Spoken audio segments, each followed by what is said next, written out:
a todos y a todas, soy Óscar Requena Montes, profesor ayudante doctor en el Departamento de Dret del Treball y de la Seguridad Social de la Universitat de València. Y bueno, en el marco de estas jornadas interuniversitarias de investigación en didáctica de la lengua y la literatura, un puente entre las ciencias sociales y las humanidades, vengo a presentar una ponencia sobre el personal docente e investigador como salida profesional.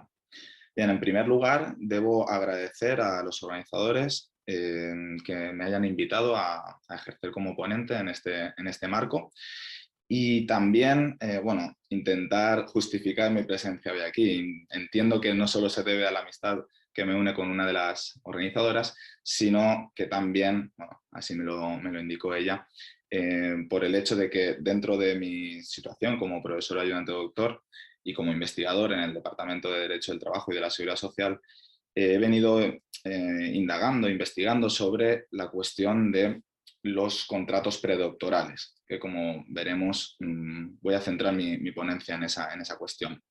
No obstante, ella ya me indicó que el público preferente en este ámbito va a ser el estudiantado de las ramas de ciencias sociales y de humanidades, y bueno, entendí que quise leer entre líneas el mensaje de no les sueltes un rollazo jurídico porque si no se van a dormir. Por lo tanto, no se preocupen porque no lo voy a hacer. De hecho, voy a intentar ser práctico y para ello voy a intentar darles algunos consejos, algunas ideas concretas o fuentes donde pueden encontrar más información si les interesa lo que vengo a contar. Bien.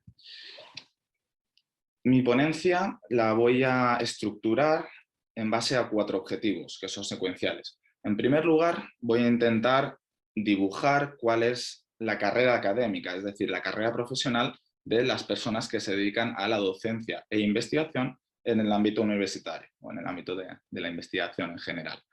Para ello, me voy a centrar sobre todo en esas primeras etapas, porque creo que son las más interesantes para el público, y en ese sentido voy a intentar dar algunos consejos de cómo llegar a la información, a la documentación que nos interesa.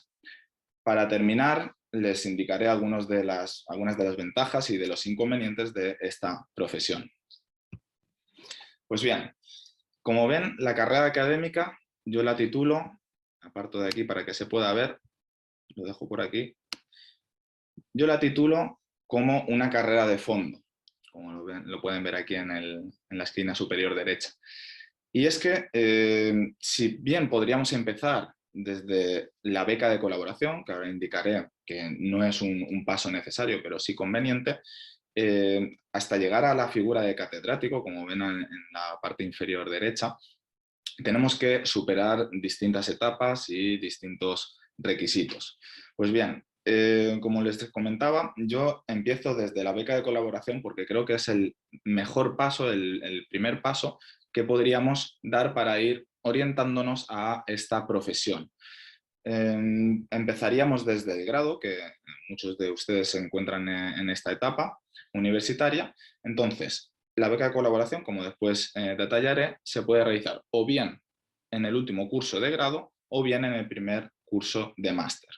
Respecto al máster, les aconsejaría que eligiesen, independientemente de que puedan estudiar otro máster propio o un diploma si lo desean, que se matriculasen en un máster oficial. ¿Por qué? Porque es el único que da luego permiso para poder entrar en un doctorado, que será también un requisito sine qua non para poder realizar esta carrera universitaria, independientemente de que existan otras figuras como el profesor asociado al que luego también me referiré. Pues bien, además, si este máster oficial incluyese algún módulo de investigación, también sería favorable porque de ese modo, al iniciar el doctorado, no tendríamos que realizar este tipo de carga docente o de carga lectiva. Bien, luego ya si nos situamos en la etapa predoctoral, es decir, aquella etapa en la que nos estamos preparando para redactar una tesis doctoral, como pueden ver, aquí lo indico con ese símbolo del euro entre interrogaciones, se puede realizar esta etapa o bien con financiación o bien sin financiación. La financiación consistiría en conseguir un contrato predoctoral, es decir, un contrato de aproximadamente 4 años de duración durante el cual nosotros recibimos una financiación, un salario, para poder realizar esa tesis doctoral y también, opcionalmente, si lo deseamos, para impartir docencia, con un máximo de 60 horas anuales por curso académico o por año natural. Y en cualquier caso, como indico, esta docencia sería opcional. ¿Por qué? Porque lo que se pretende es que esta carga laboral, esta carga docente, no impida o no obstaculice nuestra función investigadora.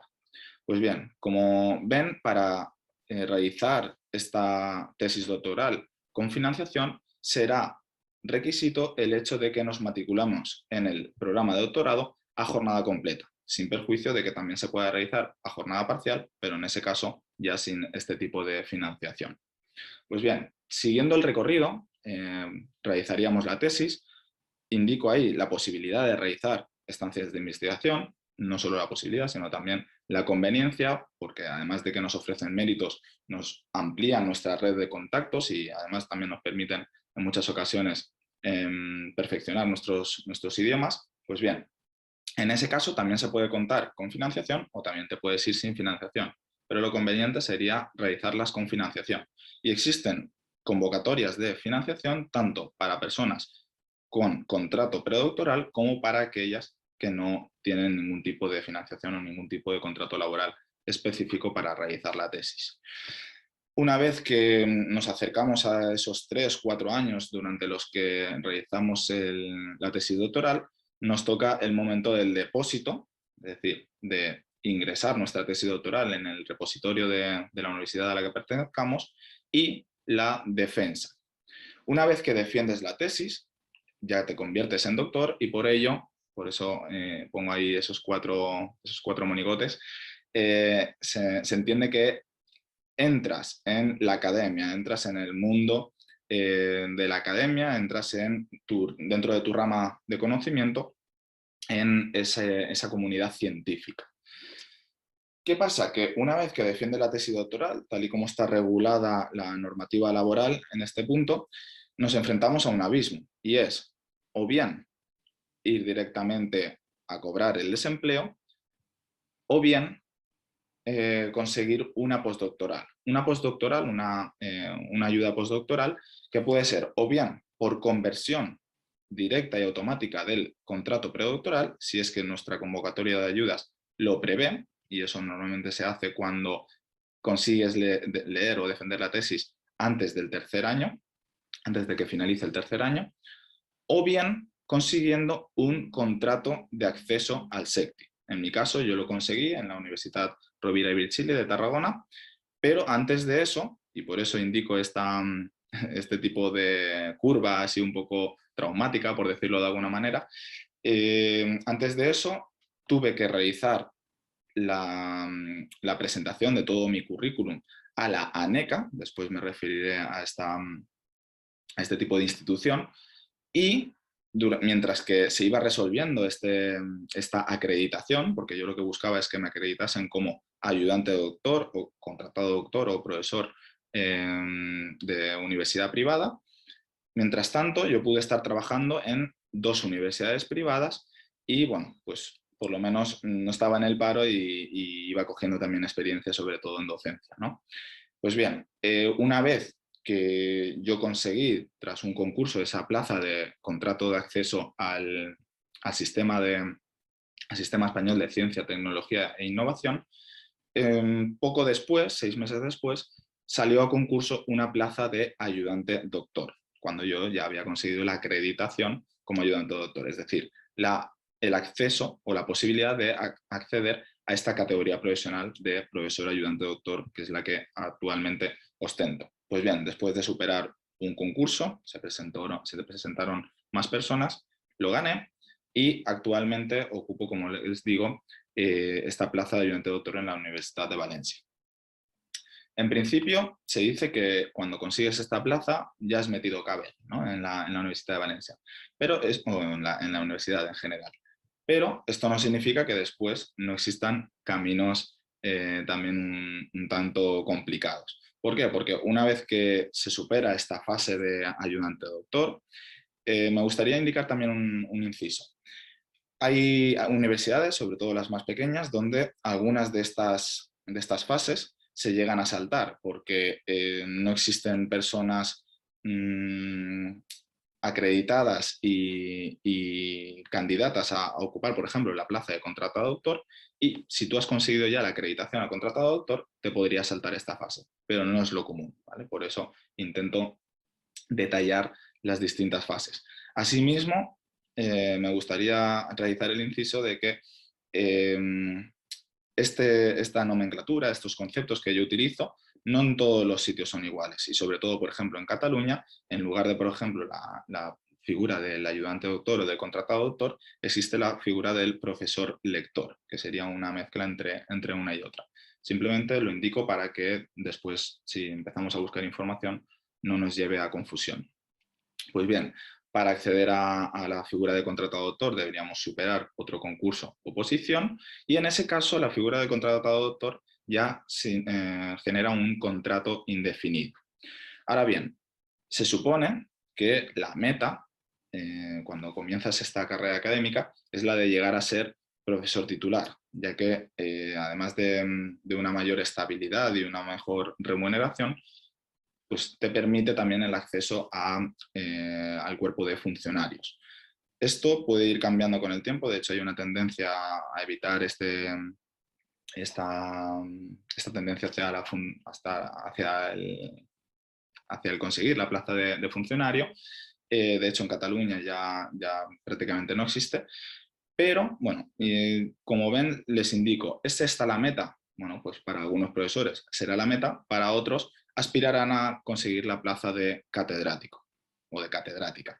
En ese caso, hay que superar otro concurso o oposición, y finalmente, pues una vez que ya llegamos a la etapa de la jubilación, se puede seguir manteniendo una vinculación, ya no laboral, pero se puede mantener una vinculación como profesor emérito de universidad, donde te reservan un despacho para que tú puedas visitar, etcétera, etcétera, y finalizaría con el acceso a la jubilación. Pues bien, esta es la carrera académica o la carrera profesional de un profesor e investigador en la universidad, y como les indico, me voy a centrar sobre todo en la parte superior, es decir, en esas etapas iniciales, porque considero que pueden ser las que más les interesen. Me muevo por aquí para no molestar. Pues bien, les indicaba antes que la beca de colaboración podría ser un primer paso. En mi experiencia personal, yo me enteré de casualidad, a falta de 2 días de que se acabase el plazo para solicitar esta beca, y esta sí que es una beca, no es un contrato de trabajo. Bueno, pues me puse en contacto con un profesor con el que tenía confianza, le propuse realizar la beca, me dijo que sí, que era una buena oportunidad, y bien, en mi caso yo conseguí la beca del Ministerio de Educación, que tienen aquí, ahora indicaré un poco más. Pero también existen otras becas propias de las universidades, ¿vale? Con algunas diferencias, sobre todo en materia de dotación económica y de carga de trabajo. Pero bueno, inicialmente, ¿cuáles son los beneficiarios y cuál es la finalidad de esta beca de colaboración? Se lo he dicho antes. Los estudiantes que están en último curso de su grado universitario o en primer curso del máster que realicen. ¿Cuál es la carga de trabajo? Pues está en torno a 200-300 horas de trabajo repartida en aproximadamente 6 meses. Y la dotación económica varía bastante, porque, por ejemplo, la del Ministerio de Educación está dotada de 2.000 euros en cómputo total, y la de la Universidad de Valencia en 1.000 euros. Pues bien, bueno, habrá otras convocatorias, seguro, simplemente con teclear beca de colaboración en internet y la universidad en la que quieran acceder, pues pueden encontrar información. Aquí yo les dejo los enlaces a estas 2 convocatorias, pues si les fuese de interés. Además voy a compartir esta presentación con los organizadores del congreso, por lo tanto se lo pueden facilitar ellos mismos. La finalidad es la de insertarse, la de incorporarse a un departamento universitario con el objetivo de conocer su funcionamiento, a su personal, y bueno, pues ir cogiendo ya experiencia en facetas investigadoras, es decir, conocer cómo se trabaja, cuáles son las fuentes, etcétera, etcétera. Yo, a través de esta beca de colaboración, conseguí publicar mi primer artículo en una revista de investigación, lo cual después me sirvió también porque eso no dejó de ser un mérito a efectos de conseguir el acceso al programa de doctorado y a la financiación de ese contrato predoctoral que les comentaba antes. Me gustaría indicar, respecto a la convocatoria del Ministerio de Educación, el año pasado, en 2020, salió el 1 de julio. Por lo tanto, les insto a que estén atentos y atentas a esta convocatoria porque presumiblemente el 1 de julio, es decir, dentro de poco, saldrá esta convocatoria. En cambio, la de la Universidad de Valencia estuvo vigente desde el plazo, desde el enero hasta marzo aproximadamente, por lo tanto, previsiblemente también saldrá en enero del año 2022. Bien, respecto del programa de doctorado, existe un programa o varios programas de doctorado en función de cada rama científica. Habrá que informarse de cuáles son los requisitos para entrar y cuáles son los plazos para presentar la matrícula. Existe una diferencia entre lo que comúnmente llamamos doctorando, es decir, un estudiante que de la misma manera que se matricula en un máster, se matricula en un doctorado, y el personal investigador en formación. El personal investigador en formación no deja de ser un doctorando, pero que además ha conseguido financiación para financiar ese contrato predoctoral. Ya he indicado cuál es la diferencia en materia de jornada, es decir, el PIF siempre tiene que realizar su jornada a tiempo completo y para ello consigue una financiación. Las fuentes financiadoras o las entidades que financian se pueden resumir en 4, sin perjuicio de que puedan existir alguna otra. Pero básicamente sería el Ministerio de Educación, en base a sus ayudas a la investigación FPU, de formación del profesorado universitario, las ayudas FPI, que son del Ministerio de Economía o del Ministerio de Ciencia, para formación del personal investigador, por lo tanto un poquito más alejado de lo que es la docencia, pero no deja de ser convocatorias con unas condiciones laborales y económicas muy similares todas ellas.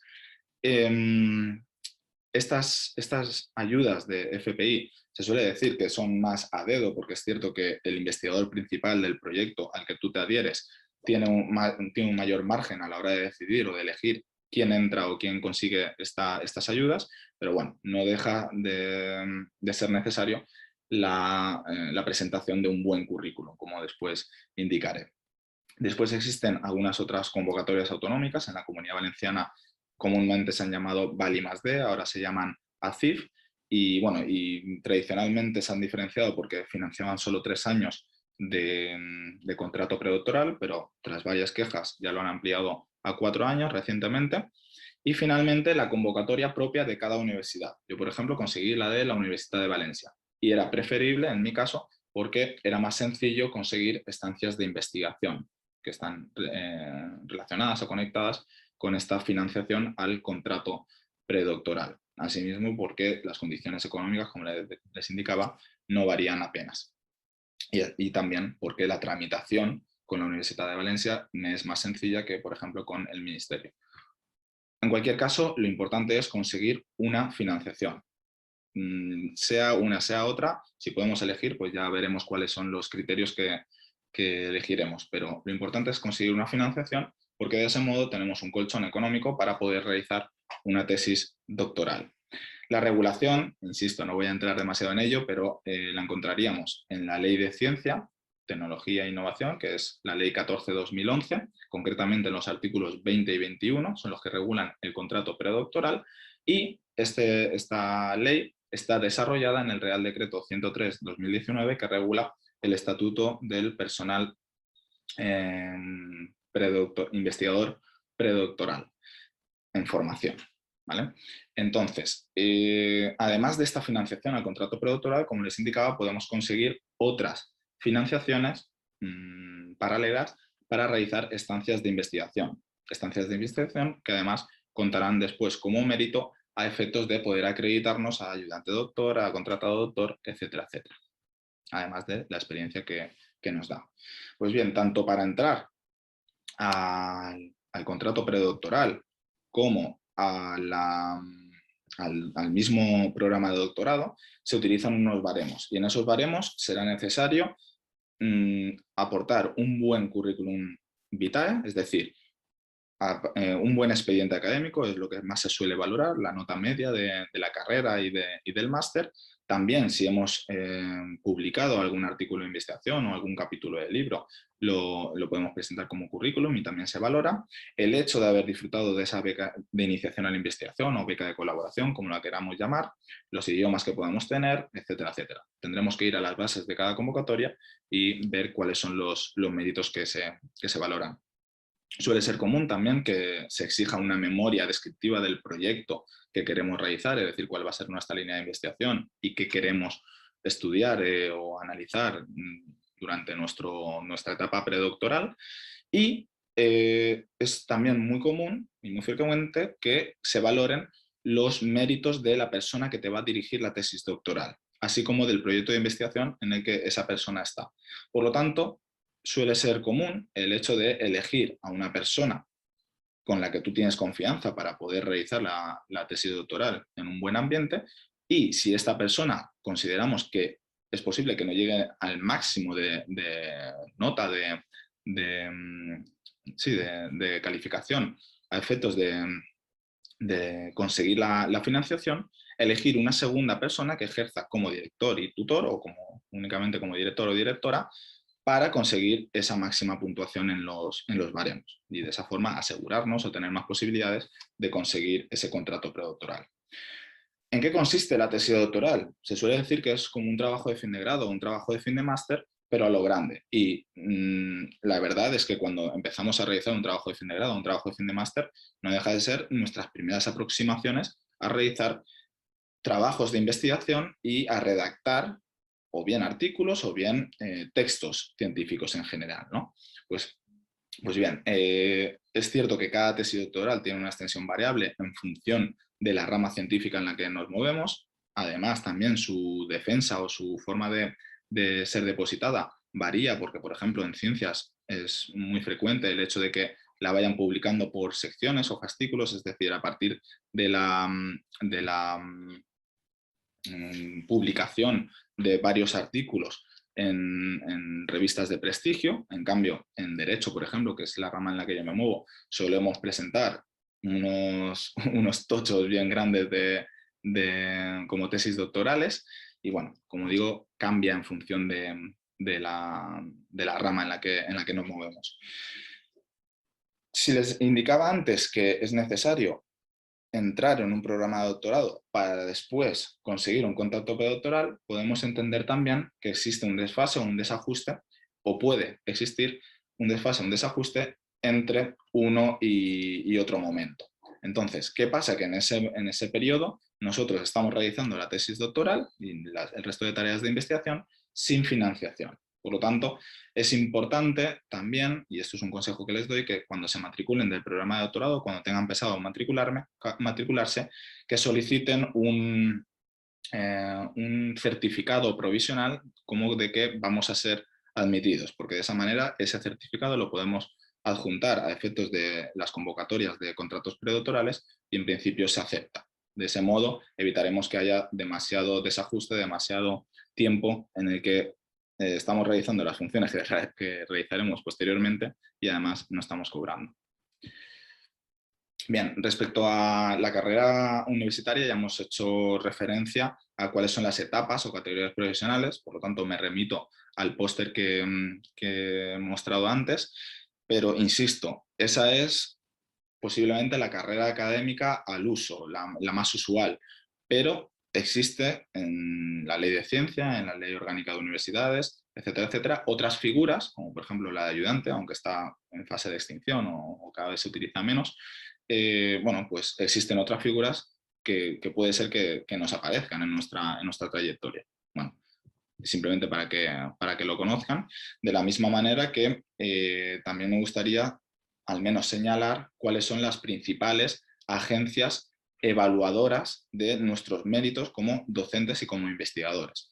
Así, antes hacía referencia a la ANECA, pues bien, es la Agencia Nacional de Evaluación de la Calidad y Acreditación, es decir, es la agencia estatal a la que todos presentamos nuestro currículum a efectos de que nos acredite, de que avale que nosotros hemos conseguido los suficientes méritos como para alcanzar una determinada categoría profesional dentro de esta carrera profesional. Además, contamos en la Comunidad Valenciana con la Agència Valenciana d'Avaluació y Prospectiva, AVAP, y bueno, he hecho una pequeña búsqueda porque entiendo que también hay personas de la Universidad de Castilla y León aquí. Entonces, bueno, en su caso la agencia se llama la Agencia para la Calidad del Sistema Universitario de Castilla y León. Y en Cataluña, que también la conozco porque he trabajado allí, sería la AVAP, ¿vale? Bueno, en cualquier caso, lo importante es que nos acredite cualquiera de estas agencias en función de la universidad donde queramos trabajar. Yo, por ejemplo, solicité en la ACU la acreditación a profesor lector y la conseguí por si acaso continuaba mi carrera allí. Finalmente la he hecho en la Universidad de Valencia, pero por si acaso. Y les indicaba al principio también de mi ponencia que se puede ejercer como profesor universitario sin necesidad de hacer este recorrido. Ahora bien, no llegas a ser PDI, no llegas a ser personal docente e investigador, pero a la universidad le interesa también contar con profesionales que tienen una cierta experiencia y un cierto prestigio en su rama concreta y que imparta algunas horas de docencia. Y para eso, con ese objetivo, se creó la figura del profesor o profesora asociado o asociada, ¿vale? Y además, alternativamente, si no queremos pertenecer al sistema público de investigación, podemos también dedicar nuestra labor a ser profesor o profesora de universidad privada. Bien. Para concluir, ¿cuáles son los principales pros y contras de ser personal docente e investigador? Bueno, pues como se pueden imaginar, es cierto que si nos dedicamos a la investigación, a la docencia y además también tenemos cierta carga burocrática a efectos de solicitar proyectos, de solicitar acreditaciones, de solicitar financiación, etcétera, etcétera, pues esto nos lleva a cierto estrés por sobrecarga, sobre todo en algunas fases o en algunas etapas del año. Ello conlleva que sea a veces difícil conciliar la vida laboral y la familiar o personal. Y además, como han visto al principio, los periodos mediante los que estamos trabajando y teniendo en cuenta también las edades que vamos teniendo, nos lleva a que nuestra estabilidad laboral sea escasa o nula. ¿Por qué? Porque estamos expuestos a muchísima temporalidad y también al hecho de que se convoquen o no plazas en las universidades y para las categorías que nosotros deseamos. Finalmente, sobre todo en las primeras etapas, el salario es reducido y indico en términos comparativos. ¿Por qué? Porque pensemos que estamos hablando de las personas con mejores expedientes, con mejor cualificación profesional y en cambio nuestro salario se mide en porcentajes respecto de esa categoría profesional. Por lo tanto, es bastante común que nuestras retribuciones no sean excesivamente buenas, sobre todo al menos hasta que conseguimos la plaza de titular. Bien, estos son los inconvenientes, pero obviamente quienes estamos ejerciendo como PDI lo hacemos muy a gusto, sobre todo porque es algo vocacional, es decir, nos encanta la docencia y nos encanta la investigación, o al menos una de las dos partes, porque no a todo el mundo le gusta por igual una u otra faceta.